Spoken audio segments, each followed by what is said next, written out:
35 KG ইলিশ মাছ দিয়ে রান্না পুজো হলো। আজ আমি যাচ্ছি আমার বাপের বাড়ি। বোন আর ওর এক বান্ধবী আমাদের বাড়িতে এসেছিল। দেখো প্রকৃতির সৌন্দর্য এনজয় করতে করতে আমরা সবাই মিলে পৌঁছে গেলাম আমাদের বাড়িতে। সেখানে দেখো বাচ্চাগুলোর জন্য চকলেট এনেছিলাম, তারা কতটা এক্সাইটেড। ঈশান আর পিথা, তোমরা তো এর আগেও ওদেরকে ব্লগে দেখেছো। আর তারপরে দেখো মাছগুলোকে পরিষ্কার করে ধুয়ে এইভাবে পিউ রেখে দিচ্ছে।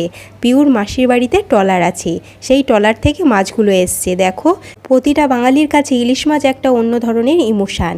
মাছের রাজা ইলিশ, আর তার সাথে পোনা মাছও ছিল, আর চিংড়ি মাছও ছিল। আর তারপরে দেখো রান্না পুজোর সব প্রিপারেশান এখানে চলছে। এই পুজোতে কিন্তু অনেকগুলো বিধিনিষেধ আছে, যদি তোমরা সেগুলো না মানো মা তোমাদের হাতে পুজো নেবেই না। তাই একনিষ্ঠভাবে অতি সাবধানের মাধ্যমে পুজোর সব রান্নাবান্না তোমাকে কমপ্লিট করতে হবে। এখানে বইও পড়তে হয় মায়ের। আজ তাহলে আসি, সাবস্ক্রাইব করে রেখো কিন্তু।